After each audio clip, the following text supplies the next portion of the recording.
अनुच्छेद 370 मामले पर सुप्रीम कोर्ट ने सुनवाई पूरी कर ली है। चीफ जस्टिस डीवाई चंद्रचूड़ की अध्यक्षता वाली 5 जजों की संविधान पीठ ने 16 दिन तक दोनों पक्षों की जिरह सुनी और 5 सितंबर 2023 को आखिरकार फैसला सुरक्षित रख लिया। इस दौरान दोनों पक्षों ने संवैधानिक पहलुओं से लेकर ऐतिहासिक घटनाक्रम तक की चर्चा की। मामला उस वक्त खास गर्म हुआ जब कोर्ट ने मुख्य याचिकाकर्ता मोहम्मद अकबर लोन से इस बात का हलफनामा मांग लिया कि वह जम्मू कश्मीर को भारत का अभिन्न हिस्सा मानते हैं। क्या है पूरा मामला, आज के वीडियो में हम इसी को लेकर चर्चा करेंगे, लेकिन उससे पहले नमस्कार, आप सभी का यूपी संवाद में स्वागत है। 5 अगस्त 2019 को संसद ने जम्मू कश्मीर को अनुच्छेद 370 के तहत मिला विशेष दर्जा को खत्म करने का प्रस्ताव पास किया था। साथ ही राज्य को 2 केंद्र शासित प्रदेशों जम्मू कश्मीर और लद्दाख में बांटने का भी फैसला लिया था।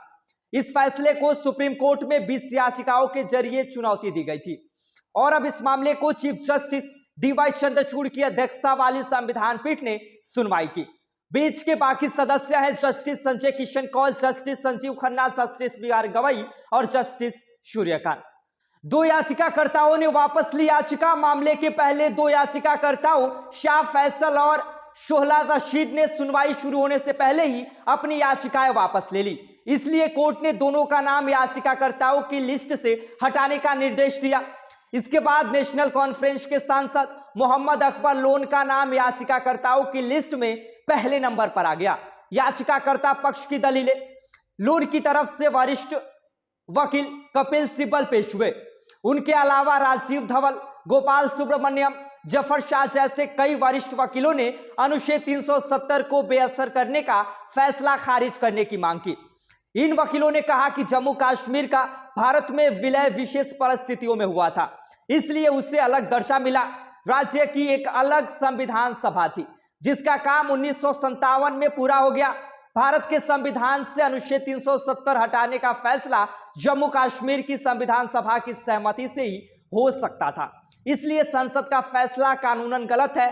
जज नहीं हुए अस्वस्थ। आपको बता दें कि संविधान पीठ के जज याचिकाकर्ता पक्ष की इस दलील से सहमत नजर नहीं आए।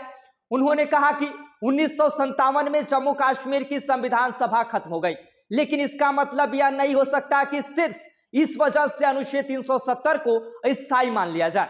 चीफ जस्टिस ने अहम टिप्पणी करते हुए कहा कि यह सही है कि राज्यों के कुछ विषयों पर संसद कानून नहीं बना सकता था, लेकिन इससे भारत के साथ जम्मू कश्मीर के संबंध पर कोई असर नहीं पड़ता।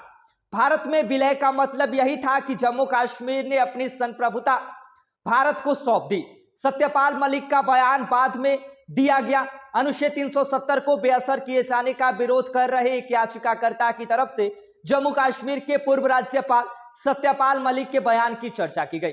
एक वेबसाइट को दिए गए इंटरव्यू में मलिक ने कहा था कि वह जम्मू कश्मीर के राज्यपाल लेकिन उन्हें यह पता नहीं था कि 370 को लेकर केंद्र सरकार क्या करने जा रही है। उनसे कोई चर्चा नहीं की गई, लेकिन जजों ने इस दलील को ठुकराते हुए कहा कि पूर्व राज्यपाल ने जो कहा वह पद से हटने के काफी बाद दिया गया बयान है। इस मामले पर असर नहीं पड़ता। सरकार के समर्थन में 6 दिन की जिरह शुरू के 9 दिन याचिकाकर्ता पक्ष ने अपनी बातें रखी। इसके बाद 6 दिन केंद्र सरकार और उसके फैसले का समर्थन करने वाले संगठनों ने दलीलें दी। 16वें दिन यानी कि आखिरी दिन एक बार फिर याचिकाकर्ता पक्ष ने अपनी बातें रखी। केंद्र सरकार की तरफ से अटॉर्नी जनरल आर वेंकटमणि और सॉलिसिटर जनरल तुषार मेहता ने जिरह की। इसके अलावा कई संगठनों ने भी केंद्र के फैसले के समर्थन में पक्ष रखा। ऐसे संगठनों के लिए हरीश साल्वे, राकेश द्विवेदी और महेश जेठमलानी जैसे कई बड़े वकील पेश हुए। केंद्र ने क्या कहा? केंद्र ने कोर्ट को बताया कि अनुच्छेद 370 को बेअसर करने का फैसला राष्ट्रहित के साथ साथ जम्मू कश्मीर लोगों की भलाई के लिए भी लिया गया था। अटॉर्नी जनरल ने राष्ट्र की अखंडता के पहलू पर जोर दिया। दूसरी तरफ सॉलिसिटर जनरल तुषार मेहता ने बताया कि पुरानी व्यवस्था में जम्मू कश्मीर के अनुच्छेद 35A भी लागू था। इसके चलते राज्य में बसे लोगों की एक बड़ी संख्या को दूसरे नागरिकों जैसे अधिकार नहीं उपलब्ध थे। वह संपत्ति नहीं खरीद सकते थे, मतदान भी नहीं कर सकते थे। अब वह लोग सबके बराबर हो गए हैं। जम्मू कश्मीर को दोबारा मिलेगा राज्य का दर्जा। सुनवाई के दौरान सुप्रीम कोर्ट ने जम्मू कश्मीर में लोकतांत्रिक प्रक्रिया की बहाली पर जानकारी मांगी। इस पर केंद्र सरकार ने बताया कि वह केंद्र शासित क्षेत्रों जम्मू कश्मीर में जल्दी विधानसभा चुनाव करवाए जाएंगे। वहां पर वोटर लिस्ट को अपडेट करने का काम अंतिम चरण में है। केंद्र के वकील ने कहा कि जम्मू कश्मीर को राज्य का दर्जा दिया जाएगा, लेकिन ऐसा कब होगा यह अभी तक बताया नहीं जा सकता। हालांकि सरकार ने साफ किया कि लद्दाख भविष्य में भी केंद्र शासित क्षेत्र बना रहेगा।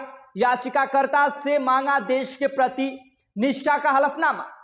सुनवाई के 15वें दिन सामाजिक संगठन रूट्स इन कश्मीर ने कोर्ट को जानकारी दी कि याचिकाकर्ता मोहम्मद अकबर लोन ने एक बार विधानसभा में पाकिस्तान जिंदाबाद का नारा लगाया था। रूट्स इन कश्मीर ने इसके अलावा भी लोन के कई बयानों की जानकारी कोर्ट को दी। यह सभी बयान भारत विरोधी और आतंकवाद के प्रति सहानुभूति रखने वाले थे। इसके बाद सॉलिसिटर जनरल तुषार मेहता ने कोर्ट से कहा कि लोन ने देश के प्रति निष्ठा का हलफनामा मांगा जाना चाहिए।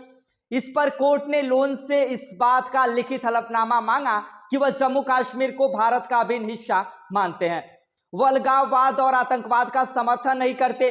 लोन का हलफनामा पाकिस्तान समर्थक नारा लगाने वाले नेशनल कॉन्फ्रेंस के सांसद मोहम्मद अकबर लोन ने सुप्रीम कोर्ट में हलफनामा दाखिल कर कहा कि मैं भारत का एक जिम्मेदार नागरिक हूं। सांसद के रूप में ली गई शपथ को दोहराता हूं। मैंने भारत के संविधान को बनाए रखने और भारत की अखंडता को बनाए रखने की शपथ ली है। लोन के इस बात हलफनामे को अधूरा बताते हुए सॉलिसिटर जनरल तुषार मेहता ने विरोध जताया। इसके साथ ही आपको बता दें कि आप सभी का इस पूरी खबर पर क्या कहना है, आप क्या सोचते हैं, आप हमें कमेंट करके बता सकते हैं। तब तक के लिए नमस्कार। आप देखते रहिए यूपी संवाद।